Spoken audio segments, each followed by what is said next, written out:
Hello, everyone. I hope you are all doing good today. And today we are going to talk about the three paragraph story, more of the three paragraph story.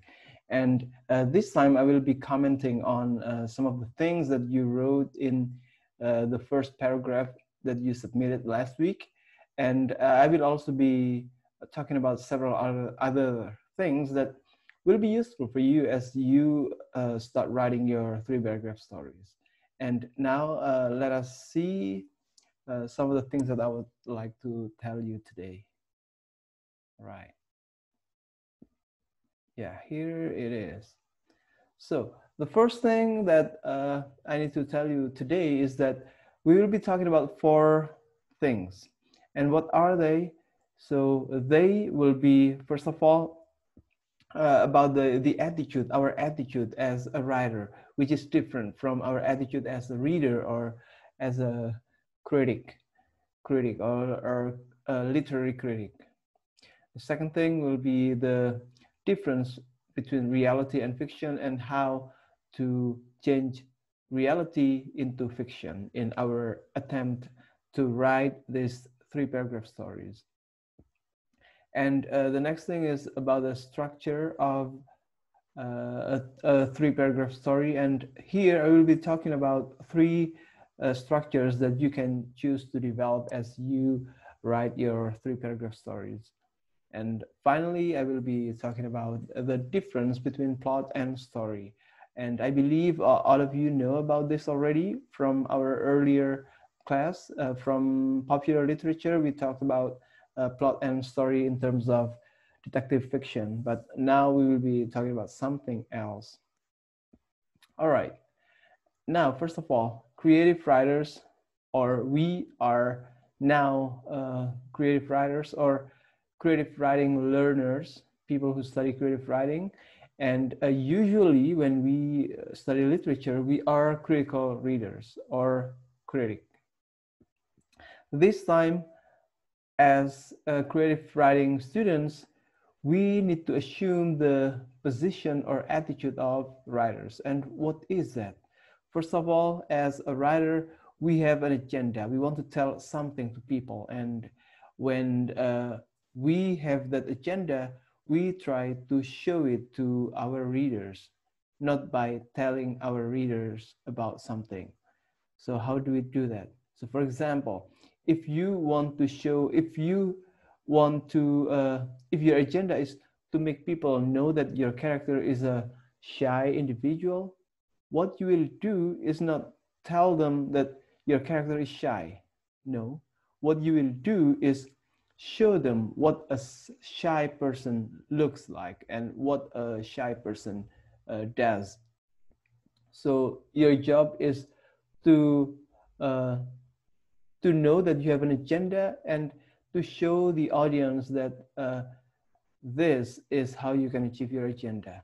The second thing, however, as critical readers, which we are now accustomed to doing, is that as critical readers, we actually ignore what the writers uh, have to say or what the writers intend to do with what they write.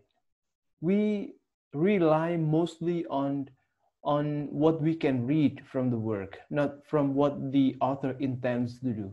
That's why when we try to analyze works, we do not ask the writer what they actually mean or intend to do by doing something or by writing something. Now, as a critical reader, then our attitude is different. And for this course, as creative writers, we will assume the first position. And what does it mean in our class in the future? So it means that later on, I want you to know what you want to write and be able to tell us what you want to write.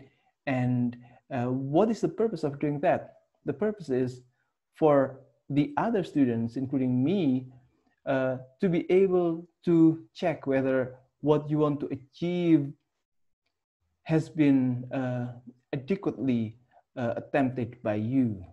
All right.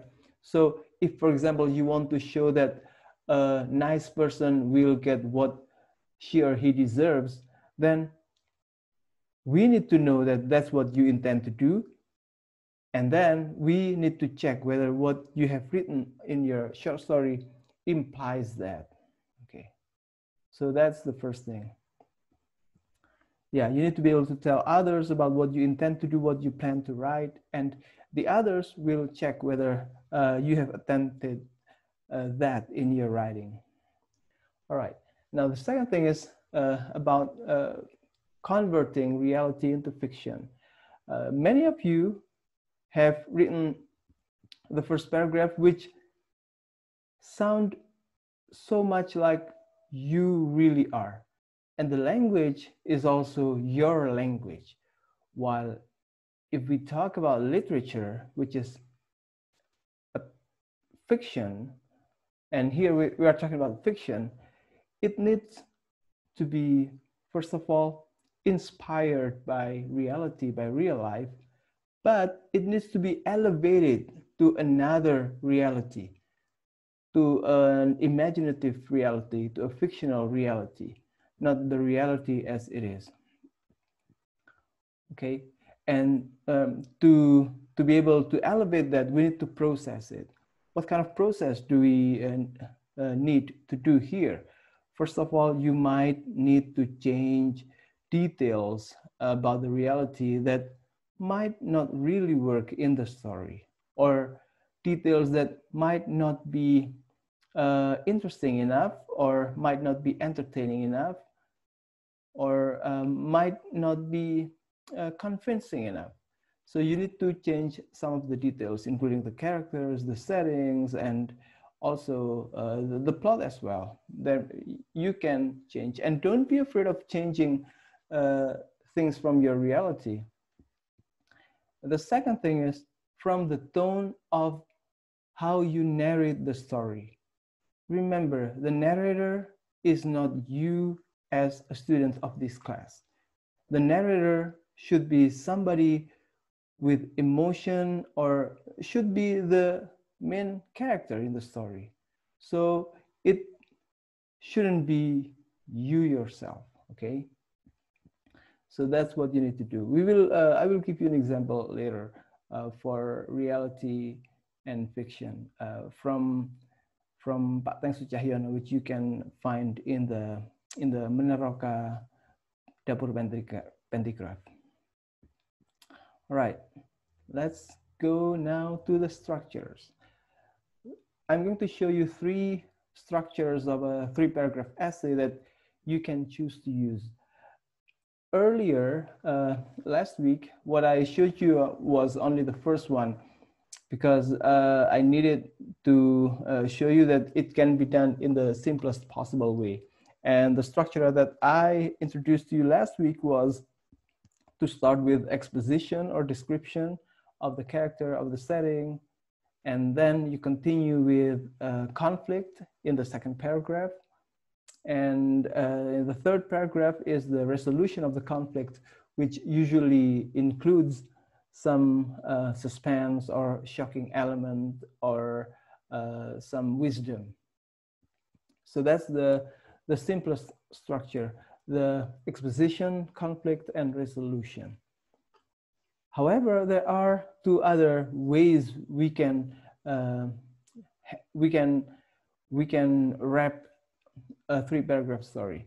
The second way is to start with resolution. So you are in the moment of peace, everything is over, and you are reminiscing. You remember the conflict. So after showing the resolution, you talk about the conflict, and in the second paragraph. And in the third paragraph, you can talk about another conflict that together will be the climax, or will be the highest conflict in the story. Or this is the second way of wrapping a 3-paragraph story. The third one is you start with a conflict. There is conflict. It's a shocking thing, and it should be grabbing your reader's attention. And then you continue with exposition. You tell the audience about the details of the characters, maybe, or the settings. And the third one is the conflict again. So these are three types of structure that you can try to use in writing your pantograph later. And let me give you an example actually from exposition, conflict to resolution. This is a story inspired by a real person I met back in Cambridge, Massachusetts. So back then in 2016, when I had a conference in Harvard, I stayed in a house through Airbnb.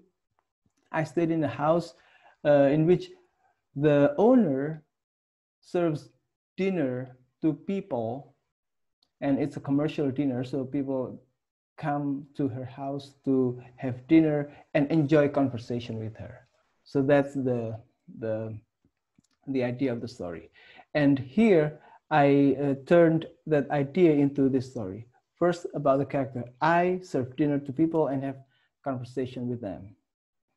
And that's the business that I run since my husband left me years ago.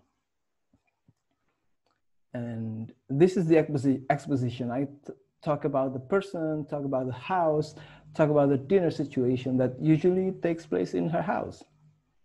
And then a person comes and I start finding comfort in this person. This person is initially a customer, somebody who comes to her for dinner with some friends, and she finds him interesting and they hit it up. And eventually she finds him attractive and he comes to her house, not with a group anymore, with on his own, and have dinner in her house. She's thinking about a more serious relationship. She is a somewhat older woman, like 50 something, with teenage children. But the children, they don't seem to like this person. So they find that the relationship cannot move on to a more serious stage, such as marriage. And the third thing is, finally, they decide that he comes every day to her to have dinner when nobody else comes to her as a customer. And that way they can spend time together, and they can talk, they can have fun pretty much together, like a healthy relationship. But when it's over, the man needs to go home and continue his life as usual. That way, the woman feels the satisfaction of her life because of being together with someone she likes, and the person feels the same way as well. And the children, they don't get disturbed by the relationship. And however, inside, these two are they keep the hope of being together sometime in the future. So that's one example. This is another example of structure with resolution, conflict, and conflict. First one is I'm happy, it's finally back home again and take a shower and rest. It's about somebody who feels happy in his home and after a trip. So this person is satisfied, happy, calm, relaxed at home. And the second paragraph tells about what has happened before this person is back home. So he lost some of his money. Sorry for the typo. He lost some money in Surabaya because of some car accident or something.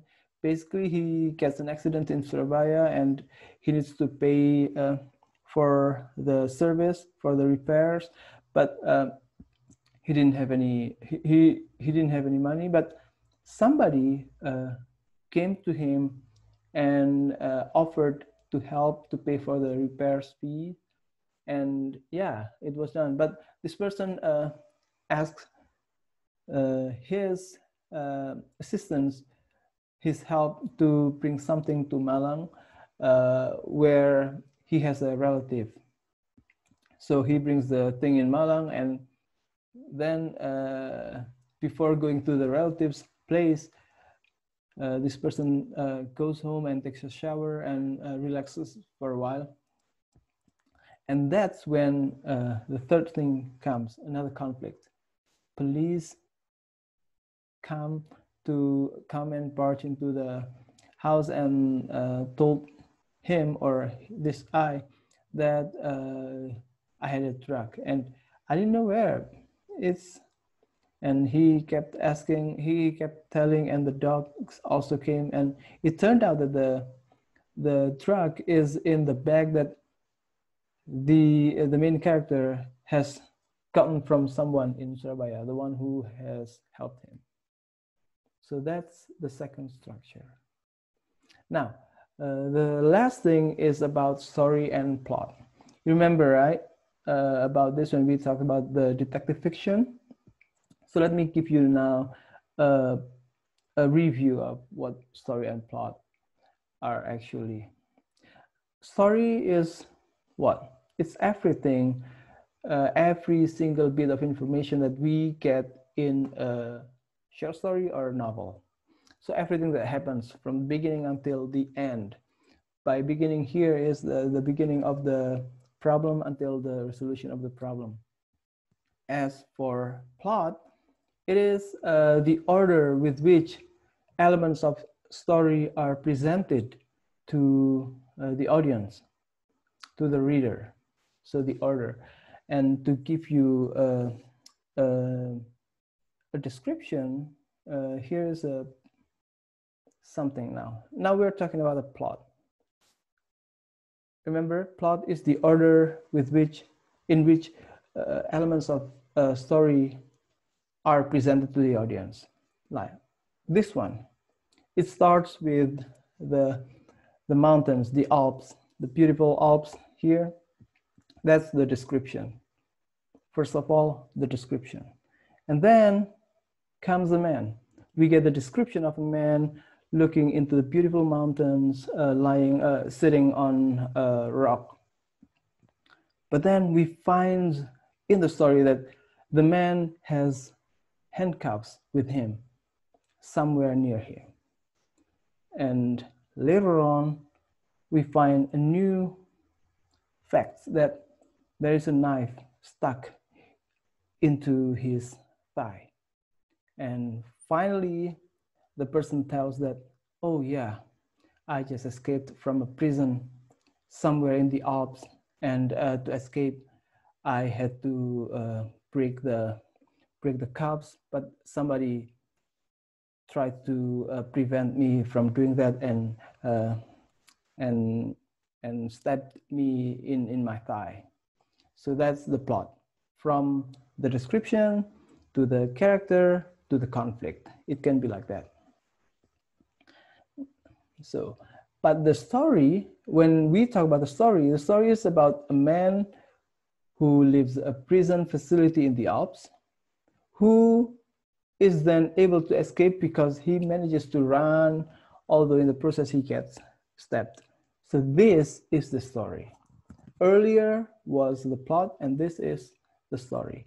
Now, when you write your 3-paragraph story, I want you to, first of all, know the story, and then in the process of writing, you decide which one you want to show first, which one you want to show later, and which one you want to save for the end of the story. Okay, choose the most shocking fact about your story to be put in the 3rd paragraph. So that's what I think you need to do. Hopefully you can do it this time, and you can finish your short story, and we can all read the draft of your short story. All right, everyone, let's get going. Thank you.